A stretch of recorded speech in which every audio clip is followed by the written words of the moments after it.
toward financial wellness. Reach out to them for advice at 855-DON-GINO. And now back to your hosts, Don Getling and Gino Fronti.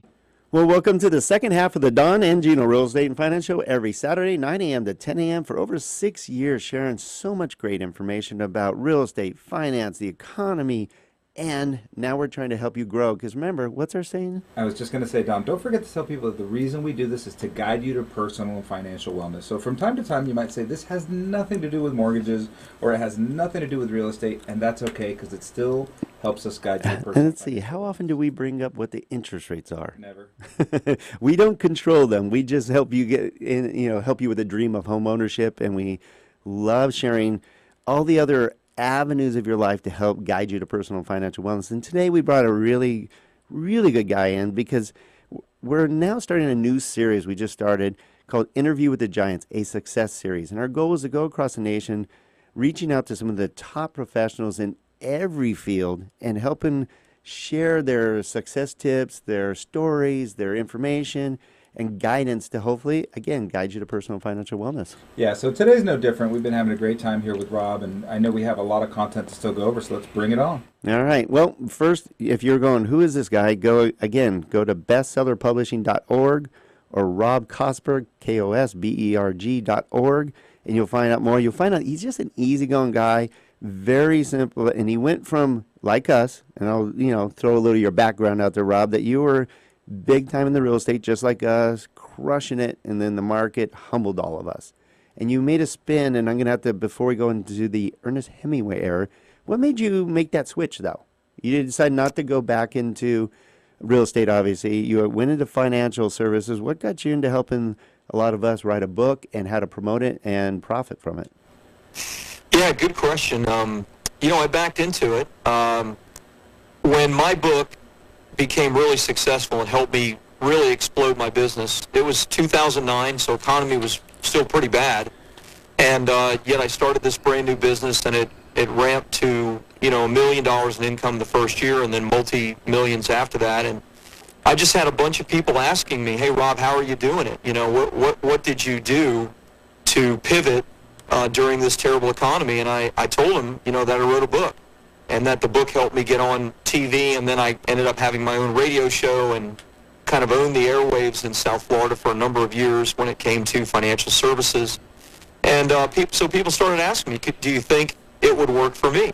And I didn't know, but I started helping people just, for fun. And I fell in love with it. I love what I do. I actually sold my financial services company 4 years ago. I started Bestseller Publishing 6 years ago, and we've done hundreds of books for U.S. ambassadors and Fortune 500 CEOs and accountants and chiropractors. So it's just a lot of fun, honestly. Well, I love that you went into something that you just absolutely fell in love with. Like Gino and I, we started the radio show just to help more people out during the down times and letting them know that there's options for them and what direction they may go. We fell in love with radio. We fell in love with reaching out to more people than just, down the street. We can now reach out to them over the airwaves. And now we're reaching out to them in a daily video blog and our iTunes and all that. And now our goal is obviously, like you, to reach out in a book format. And then that's where you came in. I mean, Gino got, an email basically saying, hey, have you thought about writing a book? And again, I was stealing from you, but 81% of us have a book inside of us, but only 1% take action, and you're helping a lot of us do that, which is great for everyone. Well, in fact, Rob, just so you know that what Don and I have done in 2017, that's been our statement, is that we want you to be bold. We want you to take action. Don't sit on the sidelines. The years keep passing by, and you don't do anything about it. So we're empowering people to take action, and hopefully we're doing that through our interviews. Yeah, no, I love it. I appreciate it, too. I can't tell you the number of people that I do speak to and that come back to me a year later, 2 years later, 3 years later, and they've done nothing with their book. Nothing. And it's like, do you realize your whole life could have changed in 3 years had you just, mine did. So theirs could too, if you would have just taken action, whether with me or with someone else. And and yet they're stuck in the exact same place they were years ago. It's terrible to see. Look at you helping tee me up for the number three of the top three mistakes that a lot of us, die with our book inside of us, and that's the Ernest Hemingway error. And this is a perfect example. This could, delay Gino and I because we have great thought process of what we would like to do to share and help others, but I'm not a writer. Right. That's exactly what the Ernest Hemingway error is. You already know. Yeah, the Ernest Hemingway error is thinking that you need to be some kind of professional writer and that you need to write like Ernest Hemingway. And I've already told you guys, if you look at my first book, it's like I'm a little embarrassed by it. But that didn't stop me from making a lot of money, which I needed to make. I had a big family to support. Yeah, the truth of the matter is you don't have to be Ernest Hemingway to be successful with a book. And you can hire people to help. That's part of what we do.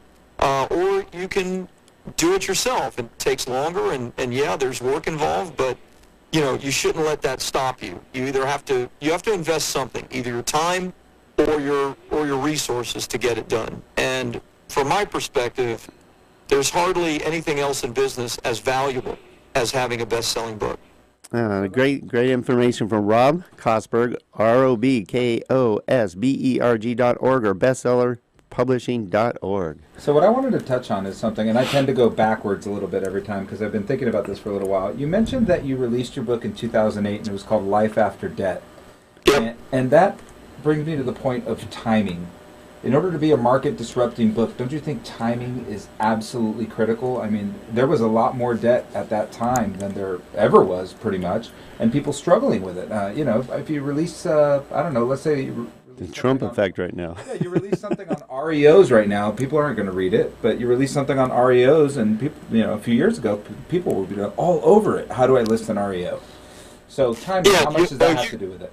Yeah, you're 100% correct, but the interesting thing is that you can have some market foresight. I actually released it at the end of 2009. I started writing it in 2008, made a ton of mistakes, hired a ghostwriter, wasted a bunch of money with the wrong people, and then ended up having to write it, on my own with very little help. But, part of the magic, I guess, in all of this is making sure before you ever start writing your book that your topic is correct. And that is something that you can have some foresight in, that with the right people around you, you can take a look at what's going on in the economy. You can take a look at where you want to be in 3 years, 4 years, 5 years, and you can write a book with the future in mind rather than the past. So great question. Good stuff. All right, so I'm gonna save our last segment for the best part, which is your 9-step program of how any of us can basically, with your assistance, write a book. And I'm going to leave that all in one so it doesn't get broken up into pieces and stuff. So while we lead into that, what has helped you persevere through this as you started a new business? I mean, you went from real estate to financial planning to radio and book publishing and book writing and all that. What has kept you driven, and how do you stay sane during it all? Well, they're probably two very different answers. Yes. Because sometimes you're driven to insanity rather to sanity. The switch from real estate to financial service was desperation. I'm in my mid-40s. At that time I was married for 20 years. I'm married now 28 years this week. Congratulations. Three great kids. Thank you. 3 kids in private school. I owned millions of dollars in real estate. I, lived in an 8,000 square foot house, blah, blah, blah, right? All that stuff. And I needed to pay the bills. And, I was scared. I was desperate. And so I needed to figure this thing out. And so, that transition was one of desperation. Your back is up against the wall, and you've got to figure this out. And I did, thank God. As far as the sanity question goes, I think the two ways that I would answer that, because life is different today than it was in 2009 and 10 for me. It's a lot more fun, right? Sanity during insane times, I think, comes by being more spiritually grounded. And I have as kind of the center of my life my spiritual foundation, personally. And I think also my relationships, my wife and the friends that I have, Man, I mean, every week my buddies come over. We have, cigars and scotch outside of my house. I mean, I do it every single week. I play golf. We'll be over there anytime. It's only a 40-minute. come It's on, only man. a 40-minute Uber drive. We're there. Uber. Really, I mean, that's part of my sanity today because life is busy. It's fun, but it's very, very busy. And so, my relationships and my spirituality keep me grounded. So balance with that is what keeps you sane.